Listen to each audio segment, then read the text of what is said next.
ये हुस्न वाले भी किस कदर खुश नसीब होते हैं। मेरी बहन की गोरी रंगत और तीखे नए नक्श पर मेरा बिहनोई हसन मरता था। बाजी के पेट में जरा सा दर्द क्या उठ गया, हसन भाई की जान पर ही बन गई थी। वो बाजी को गोद में उठाकर अस्पताल ले गए और बच्चों को मेरे हवाले कर गए। वापसी पर भी वो बाजी का हाथ थामे घर में दाखिल हुए और उन्हें कमरे में जाकर लिटा दिया। हाय किस्मत, मैंने ठंडी आह भरी थी। मैं एक साथ उनके बच्चों को संभाल संभाल कर हलकान हो चुकी थी और हसन भाई को बाजी के सिवा कुछ दिखाई नहीं दे रहा था। उनकी बेटी को पैदा हुए आज 5वां दिन था, लेकिन ना जाने बाजी के पेट का दर्द क्यों खत्म होने का नाम ही नहीं ले रहा था। निशा, अपनी बहन को खाने के साथ साथ दवाइयां भी दे दो ताकि वो अपनी नींद पूरी कर ले। मैं बावर्ची खाने में दूध गर्म कर रही थी कि पीछे से हसन भाई ने आकर मुझे हदायत दी। मैंने एक नजर हसन भाई पर डाली, लेकिन वो तो जितनी तेजी से आए थे उतनी ही तेजी से वापस कमरे में लौट गए थे और दरवाजा भी बंद कर लिया था। मैं तेजी से हाथ चलाने लगी। एक तरफ नन्ही आयशा के लिए दूध गर्म हो रहा था, दूसरी तरफ मैंने ट्रे में अपनी बाजी आलिया के लिए खाना लगाया और साथ ही दवाइयां भी ट्रे में रख दी ताकि वो खाना खाते ही दवाइयां भी खा ले। कमरे का दरवाजा बंद था, इसलिए मैं अपने हाथ में ट्रे लेकर दरवाजे के बाहर ही खड़ी हो गई और हसन भाई को आवाज देने लगी। मेरी आवाज पर हसन भाई ने दरवाजा खोला और ट्रे लेकर दोबारा दरवाजा बंद कर दिया। उनके इस अंदाज ने बुरी तरह मेरा दिल दुखा दिया था। क्या होता अगर वो मुझे भी कमरे के अंदर आने को कह देते, मैं भी बाजी की खैरियत दरियाफ्त कर लेती। लेकिन हसन भाई को तो खुद ही बाजी के साथ चिपके रहना होता है। उन दोनों को देखकर कभी कभी मेरा भी दिल चाहता कि मेरी जिंदगी में भी हसन जैसा कोई मर्द शामिल हो जाए जिससे मेरे आगे दुनिया में कुछ दिखाई ना दे।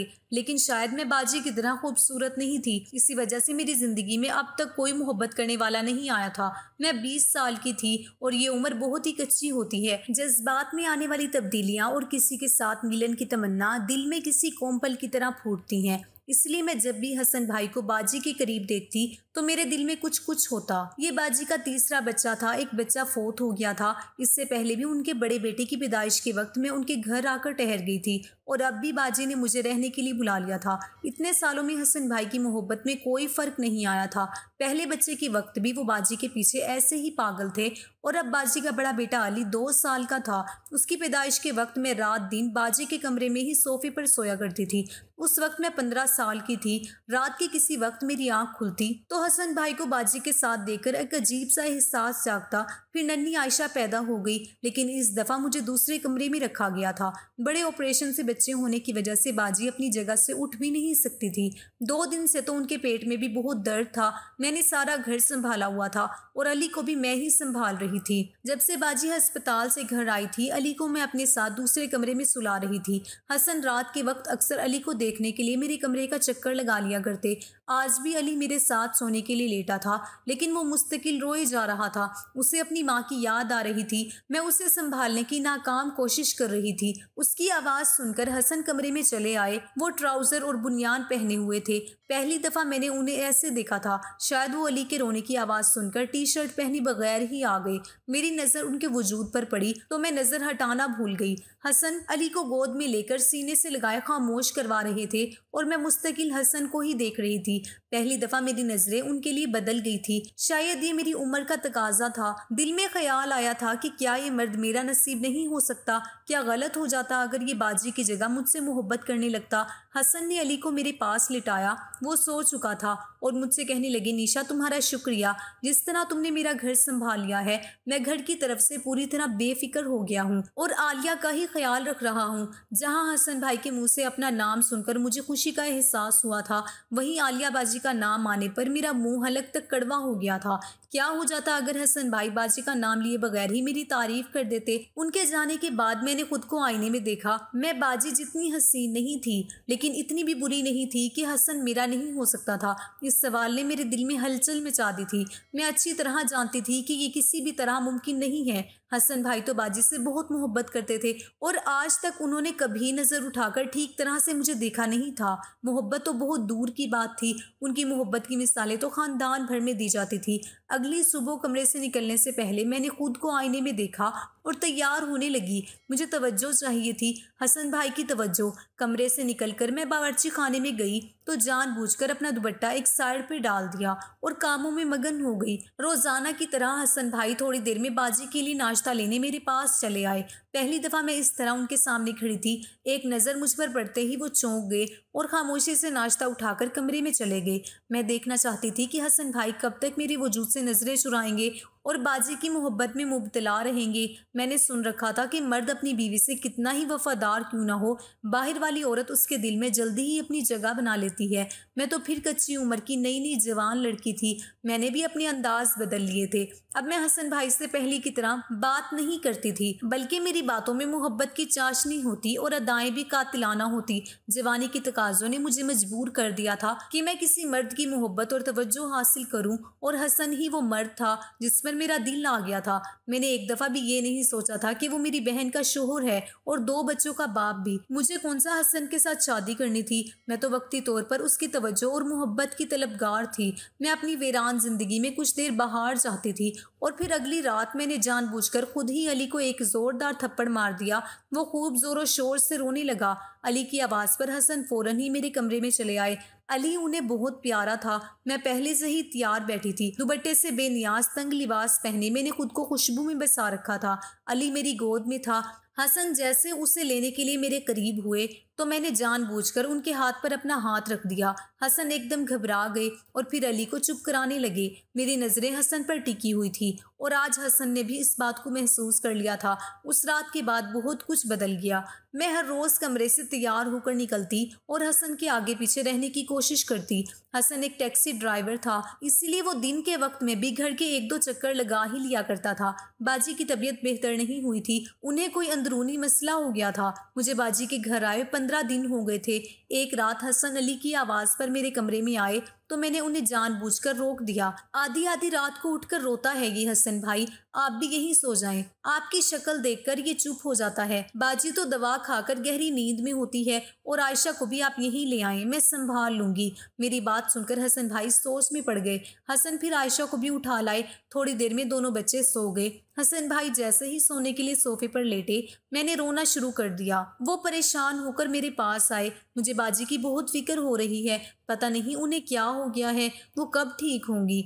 मैंने बहुत चालाकी से उनकी दुखती रग पर हाथ रख दिया। मैं जानती थी बाजी ही वो दरवाज़ा है जो मुझे हसन के दिल में जाने का रास्ता देगी। मैं रोते हुए हसन के सीने से लग गई। वो मुझे दिलासा देने लगे कि बस कुछ ही दिन में आलिया ठीक हो जाएगी। रात का अंधेरा और एक नामहरम की कुर्बत हसन भाई को ज़्यादा देर न लगी और वो रास्ता भटक गए।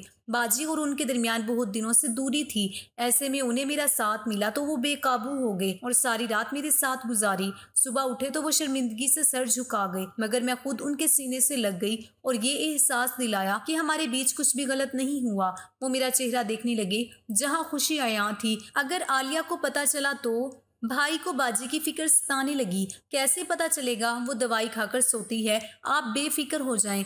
मेरी तो मन की मुराद पूरी हो गई थी। 20 साल की उम्र मैंने अपनी मर्जी से अपनी इज्जत उतार दी थी। सही और गलत से बहुत दूर मैंने हसन को अपना सब कुछ सौंप दिया था।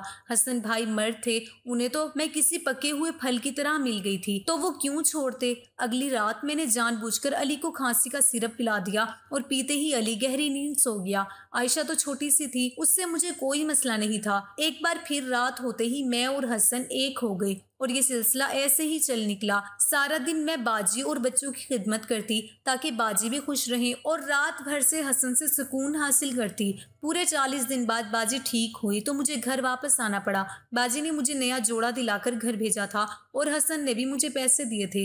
बाजी ने सीने से लगाकर मुझे ढेरों दुआएं दी और कहने लगी, तुमने मुझ पर बहुत एहसान किया है। बाजी की बात सुनकर मैं मुस्कुरा दी। मेरी भोली भाली बड़ी बहन इस बात से अनजान थी कैसे मैं उसके शोहर के दिल में जगह बना चुकी थी। घर वापस आने के बाद भी मेरा दिल हसन में ही अटका हुआ था। इतनी रातें उसके साथ गुजारने के बाद अब तन्हा रहना मुश्किल हो गया था। मैं सारी रात करवटें बदलती रहती। सुबह मुझे स्कूल भी जाना पड़ता। पढ़ाई का काफी हर्ज हो गया था। मैंने सुबह उठते ही बाजी को फोन मिलाया। मैं अपना सब कुछ सामान जानबूझकर वहां छोड़ आई थी। मैंने बाजी से कहा कि बाजी हसन भाई के साथ मेरा सामान भिजवा दे, वो मुझे स्कूल भी छोड़ देंगे। हसन भाई उसी वक्त टैक्सी लेकर घर से निकले थे। उनका और हमारा घर ज्यादा दूर नहीं था। थोड़ी देर में वो आ गए। मैंने अपना सामान लिया और अम्मा को पकड़ाकर हसन भाई के साथ टैक्सी में बैठ गई। उनकी नजरें शीशे में मुझ पर ही जमी हुई थी। मैंने नाराजगी से मुंह फेर लिया। वो पूछने लगे कि क्या बात है, क्यों नाराज हो जान? मुझे रात भर नींद नहीं आई और आपकी शक्ल देखकर लगता है खूब सुकून से सोए हैं। मेरी बात सुनकर वो मुस्कुरा दिए और कहने लगे, निशा मुझे भी तुम्हारी आदत हो गई है, रात भर तुम्हारा ही ख्याल रहा। हसन भाई ने टैक्सी स्कूल की तरफ लेने की बजाय दूसरे ही रास्ते की तरफ ले गए। मैं हैरान हुई तो कहने लगे, कुछ वक्त साथ गुजारना चाहता हूँ। मुझे बिल्कुल नहीं लगा था कि वो मेरे लिए इस कदर बेकरार होंगे। उनकी बातों ने मुझे हवाओं में पहुंचा दिया था। कल तक जो मर्द नजर उठाकर भी मुझे नहीं देखता था, आज वो मेरी कुर्बत के लिए तड़प रहा था। एक वीरान जगह टैक्सी रोककर हसन मेरे पास आ बैठे और अपनी ख्वाहिश पूरी करने लगे। मैं भी भूल गई थी कि मुझे स्कूल भी जाना है। आधा दिन उनके साथ गुजार कर मैं सुर्ख आंखें और तपता वजूद लिए घर वापस आ गई। थकन से पूरा जिस्म टूट रहा था। बिस्तर पर गिरते ही मेरी आंख लग गई। शाम को आलिया बाजी की जोर जोर से आती आवाज़ों पर मेरी आंख खुल गई। मैं घबरा गई कि बाजी को पता तो नहीं चल गया। मैं जल्दी से कमरे से बाहर निकली तो बाजी और अम्मा सहन में बैठी बातें कर रही थी। बाजी मेरी तारीफों में मगन थी कि मैंने किस तरह उनका घर संभाल लिया था। मैंने शुक्र अदा किया कि उसे इल्म नहीं हुआ कि मैं तो उसका शोहर भी संभाल चुकी हूँ। बाजी अम्मा से मिलने आई थी। कुछ ही देर में वो वापस भी चली गई, लेकिन मैंने बातचीत में कह दिया कि अब हर रोज़ मुझे स्कूल हसन भाई ही छोड़कर आया करेंगे। बाजी कहने लगी, इसमें क्या बड़ी बात है, हसन कभी मेरी कोई बात रद्द नहीं करते, मैं उनसे कह दूंगी। बाजी को अपने शोहर पर बड़ा ही फख्र था। फख्र से अपनी और हसन भाई की मोहब्बत का जिक्र किया करती थी। मुझे आज पहली दफ़ा अपनी बहन पर हंसी आई थी। हसन रोज़ाना मुझे स्कूल छोड़ने जाते हैं, लेकिन इससे पहले कुछ वक्त मेरे साथ ज़रूर गुजारते थे। अब मैं हर इतवार उनके घर रहने चली जाती तो वो बाजी को नींद की दवा खिलाकर मेरे साथ सोने चले आते। हर गुजरते दिन के साथ हसन की मोहब्बत मेरे लिए बढ़ती गई। वो मुझसे बिल्कुल भी दूर नहीं होना चाहते थे। अब उन्हें बाजी में दिलचस्पी नहीं रही थी। दोनों बच्चों में सारा दिन वो मगन रहती और बच्चों की पैदाइश के बाद वो अजीब सी भी हो गई थी। औरत का वजूद हमेशा एक जैसा नहीं रहता। वो अपनी जान से दूसरी जान पैदा करती है और इस अमल में उसका सारा हुस्न खत्म हो जाता है। बाजी के साथ भी ऐसा ही हुआ था। अगर मैं हसन की तरफ पेशकदमी ना करती तो शायद उन्हें इस बात का एहसास ना होता, लेकिन मेरी जैसी खिलती हुई कली जब खुद ही उनके बिस्तर की जीनत बनने पर तैयार थी तो वो बाजी पर क्यों नजर डालते। हसन ने एक दिन ऐसी बात कही कि मैं हैरान रह गई। वो मुझसे शादी करना चाहते थे। ये सुनते ही मेरे हलक में फंदा लग गया। ये कैसे मुमकिन था? हम दोनों के दरमियान जो रिश्ता था वो ढका छुपा था और किसी को भी इसकी भिनक नहीं थी। मैंने हैरत से हसन से पूछा कि ये कैसे मुमकिन है? आप तो पहले से ही मेरी बहन के शोहर हैं, मैं आपसे किस तरह शादी कर सकती हूँ? हसन मेरा हाथ पकड़कर कहने लगे कि जिस तरह मेरे साथ रात गुजारती हो इसी तरह शादी भी तो कर सकती हूँ ना। मुझे इतना मालूम था कि एक मर्द से दो बहनें एक वक्त में निकाह नहीं कर सकती, और यही बात जब मैंने हसन से कही तो उन्होंने संग दिली का मुजाहिरा करते हुए कहा कि वो आलिया को तलाक दे देंगे। ये सुनकर मेरे रोंगटे खड़े हो गए थे। मैं तो बस वक्ती तौर पे अपनी जज्बात की तस्कीन चाहती थी। ये सच था कि मुझे हसन अच्छे लगते थे, लेकिन इसका ये मतलब नहीं था कि मैं अपनी बहन और उसके बच्चों को पूरी तरह उजाड़ देती। मेरी तो ये सोच कर ही जान निकल गई, या मेरे माँ बाप को ऐसी कोई बात पता चली तो वो तो मुझे जान से ही मार देंगे। मैं अपनी बहन और ख़ानदान वालों को क्या मुंह दिखाऊंगी? मैंने हसन को सख्ती से मना कर दिया कि ऐसी गलती करने के बारे में सोचें भी ना, क्योंकि मैं किसी सूरत उनसे शादी नहीं कर सकती। मेरी बात सुनते ही हसन को गुस्सा आ गया और वो कहने लगे कि उस वक्त जब तुमने खुद मुझे अपनी तरफ मतवज्जो किया तब तुम्हें अपनी बहन और उसके बच्चों का ख्याल ना आया, अपने माँ बाप की फिक्र ना हुई और ना ही खानदान वालों का ख्याल आया। और अब जब मैं तुम्हारे बगैर एक पल भी नहीं गुजार सकता तो तुम्हें ये सारी बातें याद आ रही हैं। हसन की हालत अजीब सी हो रही थी। वो मेरे कदमों में बैठ गए। कहने लगे, निशा मैं तुमसे बहुत मोहब्बत करता हूँ और किसी भी कीमत पर तुमसे शादी करना चाहता हूँ। मुझे भी अपने बच्चों से बहुत मोहब्बत है। मैंने सिर्फ आलिया को छोड़ने की बात की है, अपने बच्चों को नहीं। हसन की वो मोहब्बत जिसे पाने के लिए मैंने बहुत कोशिशें की थी, आज वो मुझे एक मुसीबत मालूम हो रही थी, क्योंकि वो शादी के पीछे ही पड़ गया था। मैंने तो दो टोक लफ्जों में उसे कह दिया कि ये किसी भी सूरत मुमकिन नहीं। मैं सबकी नज़रों से छुपकर तो उसकी हो सकती हूँ, लेकिन दुनिया के सामने नहीं। मेरा ऐसा लहजा और अंदाज देकर हसन खामोश हो गया और कहने लगे, अगर ऐसी बात है तो मैं फिर तुमसे छुप छुप कर नहीं चाहता। उस दिन के बाद से हसन मुझे दोबारा स्कूल छोड़ने के लिए भी ना आए और ना ही अपने घर रहने के लिए बुलाया। मुझे सुकून का एहसास हुआ था कि कम अज़ कम हसन अपनी शादी वाली बात से तो पीछे हट गए हैं, लेकिन कहीं न कहीं मैं भी उनके साथ वक्त गुजारने के लिए बेचैन थी। मुझे गुनाह की आदत पड़ चुकी थी और गुनाहों को छोड़ना इतना आसान नहीं होता। 3 माह ऐसे ही गुजर गए थे। आलिया बाजी अपने घर में बहुत खुश थी। उन्हीं दिनों मेरे लिए मेरे तायाजाद भाई का रिश्ता आया। अम्मा ने हसन भाई और बाजी को बुलाया ताकि मशवरा किया जा सके। हम 2 ही बहनें थी, हमारा कोई भाई नहीं था, इसलिए अम्मा को हसन भाई बहुत ही अजीज थे। घर के हर छोटे बड़े मामले में उनसे मशवरा जरूर लेती थी। बाजी की शादी के फौरन बाद ही अब्बा का इंतकाल हो गया था।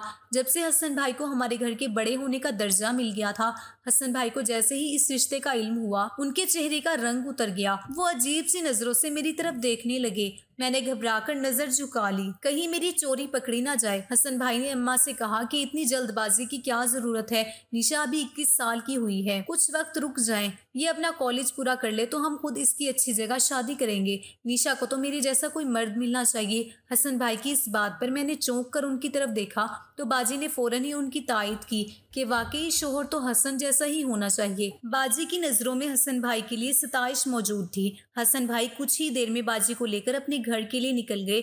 1 हफ्ते के बाद हसन का रात के वक्त फोन आया कि तुम्हारी बहन को गोली लग गई है, मैं उसे अस्पताल लेकर जा रहा हूँ, तुम लोग भी फौरन पहुंचो। आयशा की हालत भी ठीक नहीं है। उनकी बात सुनकर मेरे ओसान खता हो गए कि इससे पहले कि मैं कोई सवाल पूछती उन्होंने फोन बंद कर दिया। अस्पताल का नाम वो बता चुके थे, इसलिए मैं माँ को लेकर अस्पताल पहुंच गई। वहां हसन भाई के कुछ रिश्तेदार भी पहुंच गए थे।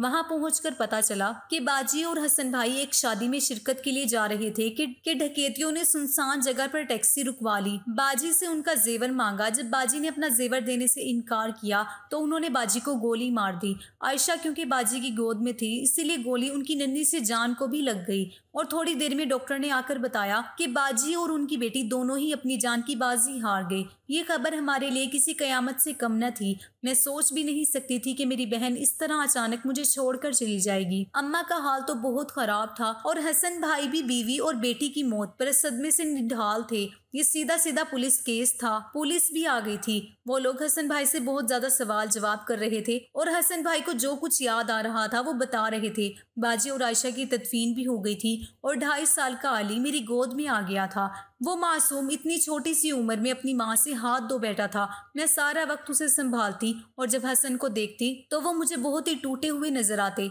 बाजी के इंतकाल के बाद से वो अपने घर नहीं गए थे, हमारे ही घर रुक गए थे। अकेले वो वहाँ क्या करते, लेकिन ये सब कब तक ऐसे रहता। इसीलिए अम्मा ने फैसला किया कि वो मेरी शादी हसन भाई से करवाकर मुझे उनके साथ रुखसत कर देंगी। मैंने कभी भी नहीं सोचा था कि हसन भाई की शादी वाली बात इस तरह सच साबित हो जाएगी। शायद तकदीर में इसी तरह हम दोनों का मिलना लिखा हुआ था। मैं खुश थी कि चलो हम एक नाजायज ताल्लुक से निकलकर एक जायज रिश्ते में बन जाएंगे। शाम को सादगी से मेरा निकाह था। मैं तैयार होकर कमरे में बैठी हुई थी जब मुझे खबर मिली कि दरवाजे पर पुलिस आई है और उन्होंने हसन को गिरफ्तार कर लिया है। ये सुनकर मैं फौरन बाहर आई तो वाकई पुलिस वाले हसन को हथकड़ी लगा रहे थे और अम्मा का रो रो कर बुरा हाल था। पुलिस वालों ने बताया कि हसन ने एक अपने दोस्त को 50,000 देकर अपनी बीवी और बेटी को खत्म करवाया है। उसके दोस्त ने किराए की पिस्तौल लेकर ये कार्रवाई की थी, इसीलिए आसानी से उसका दोस्त पुलिस की गिरफ्त में आ गया। पकड़े जाते ही उसने फर सब कुछ बता दिया कि हसन अपनी साली से मोहब्बत करता था और उससे शादी करना चाहता था। इसलिए अपनी बीवी को रास्ते से हटाने के लिए उसने अपने दोस्त को पैसे देकर मारने का कहा।